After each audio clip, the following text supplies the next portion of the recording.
Buenas tardes, soy Lira Garrido Ángel Javier, estudiante de Derecho, y en esta ocasión vengo a hablar sobre un tema bastante importante en el ámbito del derecho en general, y no solo en un ámbito de derecho, sino principalmente nos vamos a enfocar a la materia de amparo, que dicha materia va a ser nuestra base para el estudio de esta institución. ¿Y qué institución será? Hablaremos el día de hoy sobre la suspensión. Bueno, para empezar, me gustaría dar una pequeña introducción al tema, para que de manera progresiva vayamos entrando al contenido íntegro de la suspensión y no entremos directo al concepto o no sepamos de qué estamos hablando, ¿vale? Bueno, para entender la suspensión en el juicio de amparo, primero tenemos que entender un problema básico del derecho, que es el tiempo. Y ahí surge la primera pregunta. ¿Qué tiene que ver el tiempo con la suspensión? ¿Por qué me estás mencionando el tiempo cuando vamos a hablar de suspensión? Bueno, pues como saben, principalmente en nuestro país, que es México, que no voy a hablar de ciertas circunstancias que se presentan, pero no tenemos un tiempo exacto que vaya a durar nuestro juicio. Como el juicio puede durar días, puede durar semanas o incluso hasta meses, se puede tardar. ¿Por qué? Porque la justicia no es inmediata. Entonces, surge una pregunta fundamental. A partir de eso surge una pregunta importantísima. Y es, ¿qué pasa con los derechos de una persona mientras el juez decide y pone fin al juicio? ¿Qué quiere decir esto? Antes de seguir con esa pregunta, ¿qué quiere decir esto? Un ejemplo. Si yo meto mi demanda y espero hasta que el juez decida sobre esa misma demanda, va a pasar mucho tiempo, un tiempo incierto. Pero si a mí ya se me vulneraron mis derechos o ya se me hizo una afección, ahí ya no tendría caso seguir con la demanda, a menos que haya una restitución, ¿vale? Entonces, a partir de esta pregunta es que nace la suspensión. Esta institución de la suspensión nace a partir de este razonamiento. ¿Y por qué nace a partir de esto? Bueno, pues los actos de autoridad no nos esperan, se ejecutan, se cumplen y se imponen. ¿Qué quiere decir esto? Que en el momento que pase un acto de una autoridad, la autoridad no me va a preguntar, oye, ¿lo puedo hacer? Oye, ¿estás de acuerdo que lo haga? Bueno, voy a venir tal día a hacerlo. No. Ellos llegan, lo hacen y no preguntan. Y entonces por eso es de que de esto nace la suspensión. ¿Por qué? Porque es un derecho fundamental para mí, para protegerme de estos actos. Vamos a poner un ejemplo para que sea más sencillo comprender esto. Imagínense que yo tengo un negocio, de lo que sea. Tengo un negocio de comida, un restaurante, ¿vale? Un día una autoridad administrativa llega y me clausura. Entonces, por lo tanto, con esa clausura, ¿qué quiere decir? Mi negocio deja de operar, empiezo a perder dinero, a perder clientes, perder reputación, porque no solamente se pierden los clientes, eso, o sea, es una afección a mí. ¿Por qué? Porque por la reputación y por los ingresos, ¿no? Entonces, desde ese momento, inmediatamente yo meto mi demanda de amparo, pero no pido la suspensión del acto reclamado. Entonces, ¿qué pasa cuando no la pido? Bueno, el tiempo que transcurre desde el momento en que me clausuraron mi negocio hasta el momento en que se le pone fin a mi juicio, hasta que el juez resuelve el juicio en el que yo metí mi demanda, todo ese tiempo que transcurrió va a ser una afección a mí. ¿Por qué? Por todo ese tiempo equivalente al dinero que hubiera ganado, ya me afectó. Y entonces, ¿de qué sirve que el juez ponga fin al juicio y sea favorable a mí si yo ya perdí todo, ya me afectaron? Entonces ya no me serviría de nada el juicio. Pero, en cambio, ¿qué pasaría si yo sí pongo la suspensión, si yo sí pido la suspensión? Bueno, entonces en esa situación, en este supuesto, mi negocio seguirá operando con normalidad hasta que se resuelve el juicio. Y ahí ya no tuvo una afección, porque hasta que se resolvió el juicio, mi negocio aún seguía laborando. Y entonces, aunque se llevara el transcurso del juicio, yo ya no tuve una afectación directa, ¿vale? Hasta ahí. Bueno, entonces, si una persona promueve un amparo contra un acto que viola sus derechos, pero ese acto se ejecuta antes de que el juez lo resuelva, el daño ya está hecho y por lo tanto se podría decir que el amparo no sirve de nada, ¿vale? El derecho necesitaba una herramienta que protegiera de inmediato. Por eso volvemos otra vez al tiempo. Y aquí vamos a dar un paso hacia atrás para hablar un poco de los antecedentes que lleva esta figura que es la suspensión. Bueno, rápidamente les voy a mencionar algunos antecedentes que se vivieron en nuestro país. Desde las leyes de 1861, México entendió que el amparo sin suspensión era técnicamente inservible, era una burla. Sin embargo, durante décadas vivimos un régimen donde los actos negativos no se suspendían. ¿Esto qué quiere decir? Que cuando una autoridad hacía un acto y era negativo hacia mí, ya el juez no podía hacer nada. Entonces, el amparo sin suspensión era tardío, era como llegar después del daño. Y eso cambió con la reforma de 2011, o sea, no estuvo tan atrás, está muy reciente a nuestras fechas. Entonces, todo ese tiempo que transcurrió dieron una evolución para que tengamos la figura de la suspensión como hoy la conocemos. Bueno, ahora sí, entrando un poco más al tema bien de la resolución, vamos a entrar ahora sí ya más a fondo sobre qué es y su fundamento legal, ¿vale? Su fundamento legal se encuentra tanto en la Constitución de los Estados Unidos mexicanos como en la Ley de Amparo. Primero, en la Constitución de los Estados Unidos mexicanos encontramos esta figura de la suspensión en el artículo 107, exactamente en la fracción 10ª, que a grandes rasgos nos habla sobre qué actos podrán ser objeto de suspensión en sus condiciones establecidas. Antes de aquí quiero hacer una pausa, ¿vale? Que quiero mencionar algo. Todos los actos tienen ciertas condiciones. Para que se me otorgue la suspensión, el acto tiene que cumplir ciertas condiciones, que ya más adelante les hablaré también de los actos de improcedencia, ¿vale? Pero eso ya es más adelante. Después retomaremos ese tema. Luego, pasando a la Ley de Amparo, en su fundamento, se encuentra en su título segundo, capítulo primero, de los artículos 125 al 160, donde a lo largo de estos artículos principalmente se nos menciona algo muy importante, que son los tipos de suspensión. Bueno, ¿cuáles son los tipos de suspensión? En la Ley de Amparo se nos mencionan la suspensión de oficio, que está precisamente en el artículo 126, donde se nos exponen los supuestos donde la suspensión será directa e inmediata. ¿Qué quiere decir con directa e inmediata? Que el juez no necesita de que alguien se lo pida, no necesita que yo vaya y le diga, por favor, le pido que este acto sea suspendido, que el acto se suspenda, el acto reclamado se suspenda y siga siguiendo la normalidad. No. En algunos supuestos, el juez puede pedir la suspensión, declarar la suspensión inmediatamente, sin que nadie se lo pida.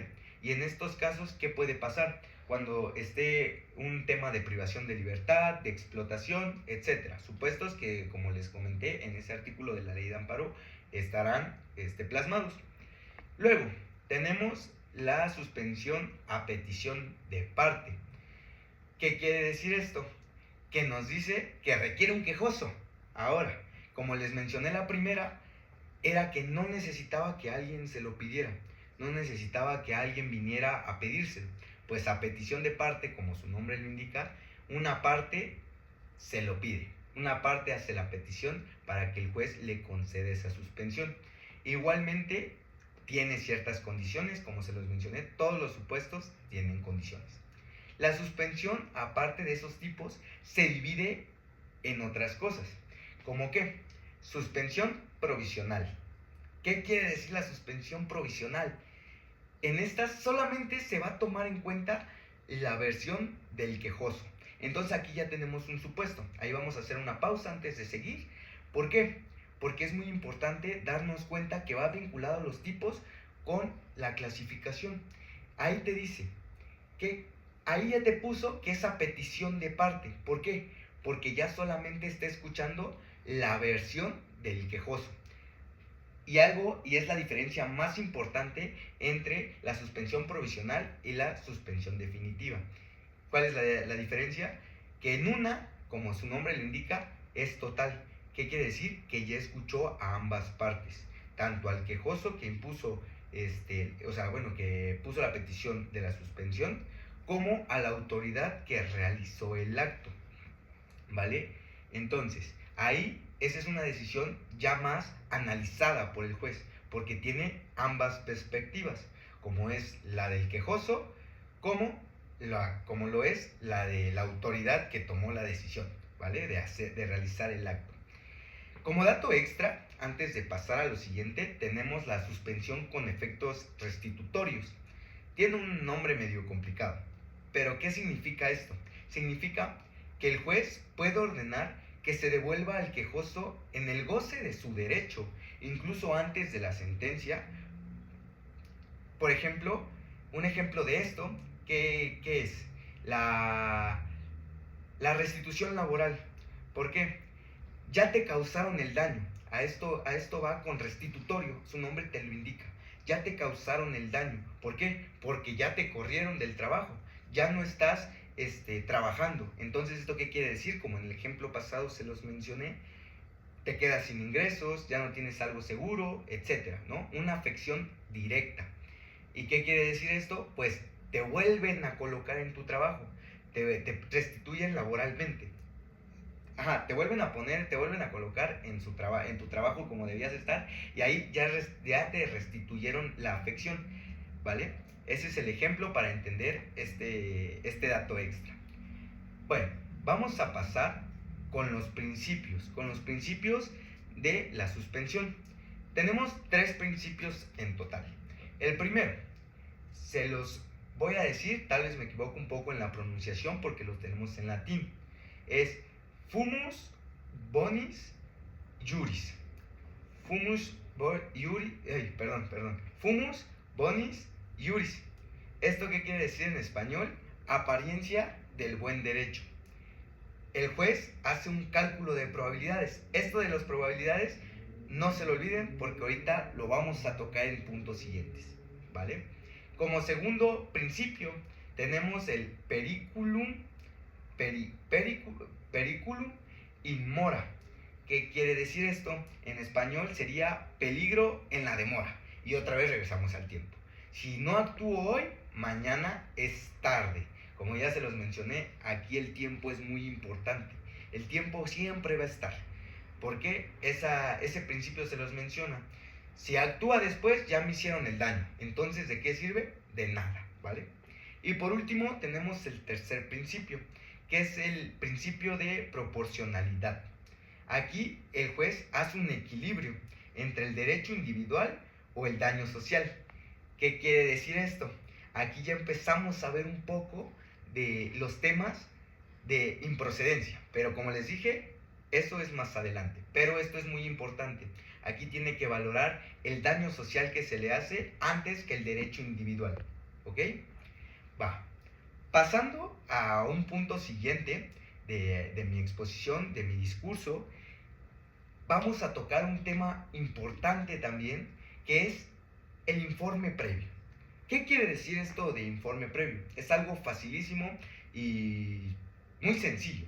Bueno, esto dice que la autoridad tiene el derecho a defender su acto realizado, que no se queda callada. Es decir, que como lo mencioné anteriormente, el juez analiza ambas pruebas, analiza ambas versiones, ya no del quejoso, nada más, sino también de la autoridad. ¿Qué quiere decir esto de informe previo? Como su nombre lo indica, es un informe antes de. ¿Por qué? Porque la autoridad te puede decir a ti. ¿Qué te va a decir? ¿Qué le va a decir al juez? No a ti, al juez. ¿Qué le va a decir al juez? Sí clausuré este negocio, pero porque, no sé, un ejemplo, vendía drogas, ¿no? O no tenía todos los permisos. Entonces ahí la autoridad ya justificó su actuar, ya justificó el porqué del acto. Y eso, resumidas cuentas, es lo de informe previo. Bueno, Pasamos al siguiente punto, que va a ser la finalidad. La finalidad de la suspensión. Principalmente tiene 3 finalidades, pero todas están relacionadas entre ellas. La finalidad de la suspensión es evitar daños irreparables, para empezar. ¿Por qué? Que se eviten situaciones que no se puedan revertir. Porque como se los dije, hay cosas fundamentales, hay cosas en nuestra materia que son fundamentales. Un ejemplo, yo estoy viviendo en una casa, yo tengo mi casa y el actuar de la autoridad es desalojarme, ¿vale? Me desalojan y pues ¿de qué me va a servir a mí que en el transcurso de mi juicio yo ya me quedé sin casa? Entonces esas situaciones hay que evitarlas porque son irreparables. Ahí, ¿cómo me van a regresar mi casa? En un ejemplo, me desalojaron y demolieron la casa. Entonces, ¿cómo se me va a reparar a mí? Pues ya no se podría. Entonces, ahí, ¿qué sería? Una situación irreparable, que es lo que trata de evitar. Esta es la finalidad de la suspensión, tratar de evitarlo, ¿no? Luego tenemos conservar la materia del juicio. ¿Qué quiere decir esto? Que la sustancia del juicio de amparo siga existiendo y se pueda resolver. ¿A qué voy con esto? Se los quiero explicar. ¿A qué voy con esto de que ya no va a haber sustancia del juicio? Porque en un principio les dije, con mi ejemplo de mi restaurante, ¿no? Si yo no pido la suspensión, va a pasar todo el tiempo para que termine mi juicio y a mí ya me afectó. Entonces, ¿de qué me va a servir que te termine el juicio si a mí ya me afectó? Pues esta finalidad tiene todo que ver con eso. ¿Por qué? Si en el momento, otro ejemplo diferente, la privación de la libertad, a mí ya me afectaron, yo ya estoy privado de mi libertad, y si yo espero a que todo el tiempo del juicio que exista, del juicio que esté llevando, espero todo ese tiempo, y todo ese tiempo que haya transcurrido, yo voy a estar privado de mi libertad, ¿de qué me va a servir si ya se me afectó un derecho humano, que es lo que tiene que ver el siguiente? Pero hasta ahí un momento, porque se los quiero aclarar. Ojo, la sustancia del juicio es muy importante. Cuando ya me hizo la afectación, ya de qué me sirve tener el juicio, de qué me sirve terminar el juicio si ya no voy a recibir nada, de qué me va a servir terminar el juicio y llevar todo ese tiempo necesario si en realidad pues, no me sirvió de nada.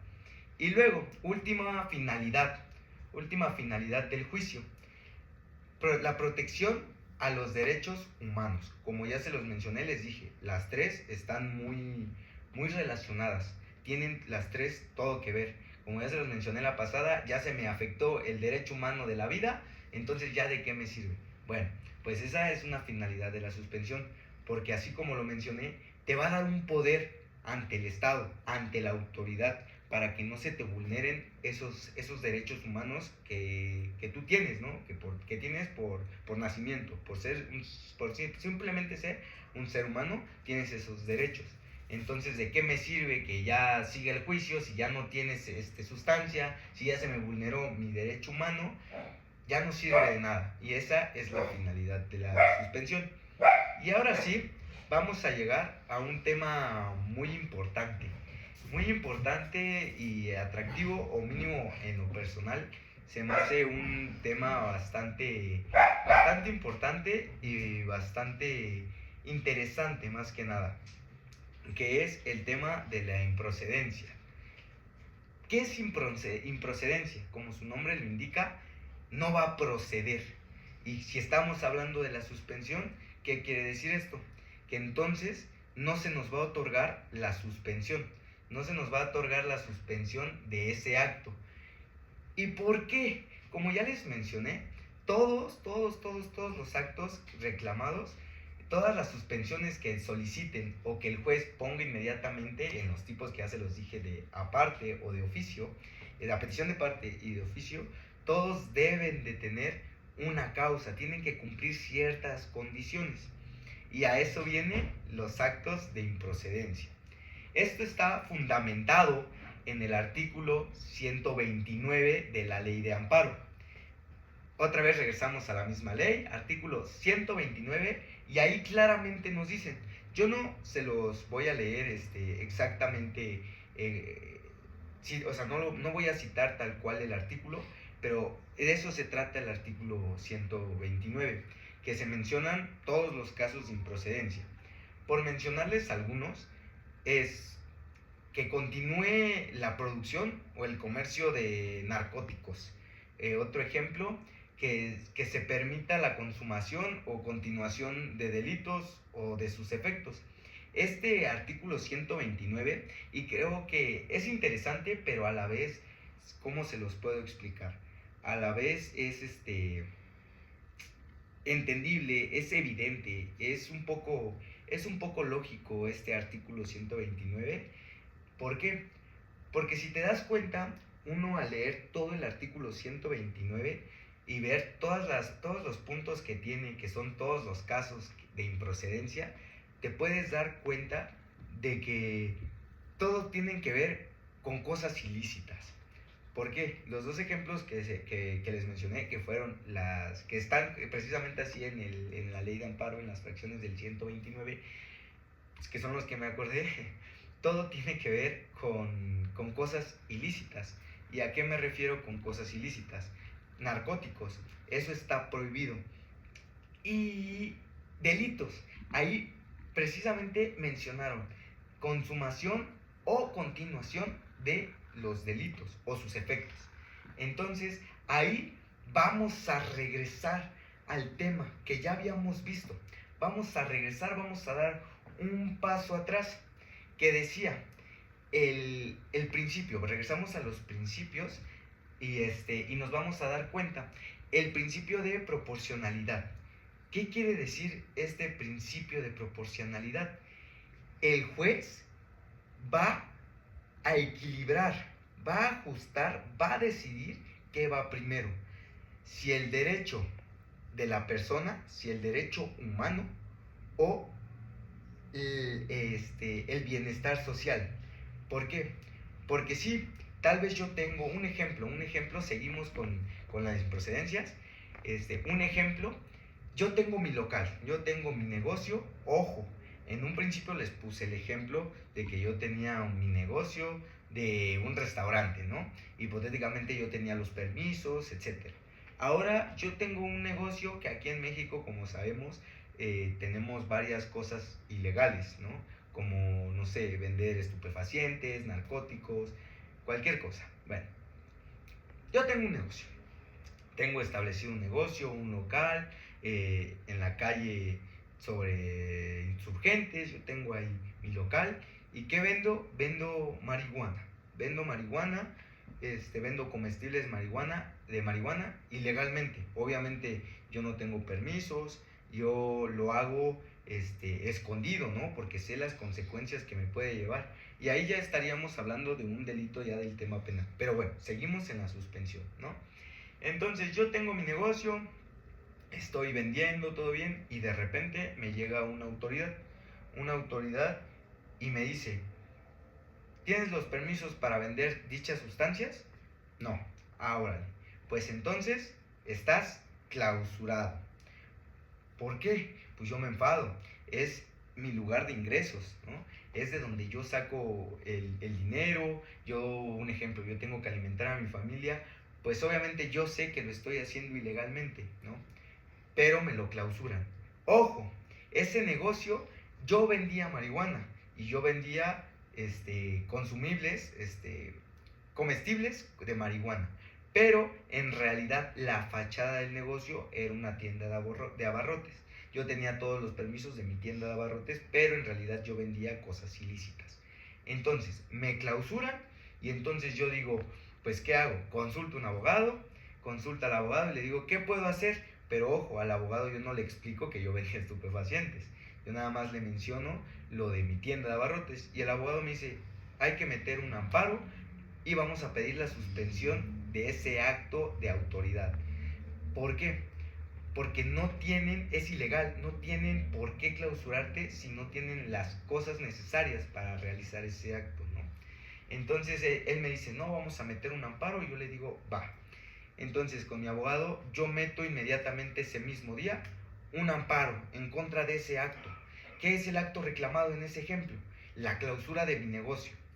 Yo meto el amparo, le digo al juez, y después, cuando ya tenemos un modo donde ya tenemos ambas versiones, donde tenemos tanto la versión mía como la versión de la autoridad, con el informe previo, obviamente, donde él ya mencionó el por qué, él ya mencionó, o ellos ya mencionaron la razón del cual se clausuró mi negocio, entonces el juez ahí ya tiene ambas versiones, ya tiene la de tanto la de la autoridad como la mía, ¿no? Y entonces su trabajo es equilibrar. Si en caso a mí me otorga la suspensión, digo, va, me suspendieron el acto reclamado, entonces yo puedo seguir con mi negocio va a seguir operando, voy a seguir ganando, voy a seguir teniendo mis ingresos, mis clientes, etcétera. Pero ¿qué pasa ahí? Ahí ya, ¿qué pondera más? Según el juez, en ese mismo ejemplo, si el juez me otorga a mí la suspensión, ¿qué fue más importante para el juez? ¿El derecho humano o el bienestar social? Pues obviamente el derecho mío. ¿Por qué? Porque la suspensión, como lo mencioné antes, es un derecho proteccionista. Me protege a mí de la autoridad. Entonces, en ese ejemplo, me está protegiendo a mí, pero ahí viene lo del bienestar social, lo del tema social. ¿Por qué? Como el artículo 129 menciona, narcóticos o cosas ilícitas, ahí ya está ponderando. Eso es causa de improcedencia. En el momento que yo tenga esa cosa ilícita, esa acción ilícita, esas sustancias ilícitas, ese delito cometido, ahí mi suspensión ya no procede. ¿Por qué? Porque ahí el juez lo que tendría que hacer sería ponderar. ¿Y qué tendría que sobresalir o qué tendría que ser más importante que mi negocio? Pues el bienestar social, el tema social claramente. Entonces, ¿qué sería ahí? Me desechan y yo ya no tengo derecho a la suspensión. No es favorable para mí. Entonces, ahí ya sería a favor de la autoridad. ¿Y por qué? Por el bienestar social, simplemente. Y entonces mi negocio tendría que seguir clausurado y ya vendrán otros temas en cuestiones penales y otros temas administrativos y procesales. Pero hablando de la suspensión a secas, ahí tendría que no proceder. Ahí sería una causa de improcedencia. En ese ejemplo sería una causa de improcedencia de mi parte, ¿va? Bueno, antes de acabar, ahora sí, ya acabar con el tema de la suspensión, espero que haya sido un tema claro. Intenté poner varios ejemplos, pero bueno, antes de terminar, quiero darles una pequeña conclusión. Una pequeña conclusión de mi parte, como yo lo sentí, como yo entendí el tema de la suspensión. Y bueno, podemos darnos cuenta a simple vista que la suspensión es, sin duda alguna, una de las figuras más importantes en todo el juicio de amparo. Como les mencioné antes, sí, en general en todo el derecho es muy importante, pero como nos enfocamos en la materia de amparo, en esta es importantísima. El tiempo relacionado con la suspensión es un derecho proteccionista, todo está relacionado, todo lo que les mencioné, y para mí es algo muy importante. ¿Y por qué es tan importante? Bueno, porque permite que la justicia sea inmediata, que eso es lo principal, que sea inmediata y no tardía. Otra vez regreso al tiempo, otra vez regreso a la palabra al tiempo. Les dije desde un inicio de mi discurso, de mi exposición, que el tiempo tenía que ver, toda la suspensión y todo lo que lleva la suspensión nacía del tiempo. ¿Y por qué? Porque no debe de ser tardía y debe de ser inmediata. ¿Y por qué debe de ser así? Porque esto va a evitar que el poder del Estado cause daños irreparables, ¿vale? Y otra vez regresamos a las finalidades de la suspensión, ¿no? Intentar que no se causen daños irreparables. Y esto también demuestra que el derecho no solamente reacciona, o sea, no solamente es, ya pasó algo, bueno, ante eso voy a reaccionar, ante eso voy a hacer algo. No solo reacciona, sino que también previene. Y ahí otra vez regresamos a las finalidades, prevenir esos daños irreparables, prevenir que se le cause un daño a una persona que sea irreparable, que no haya forma de repararlo, o no sea más bien completamente reparable, ¿vale? Esa sería mi conclusión en el tema de la suspensión. Espero sea de su agrado, espero se me haya entendido todo lo que dije. Y bueno, eso sería todo de mi parte. Que tengan buen día y hasta luego.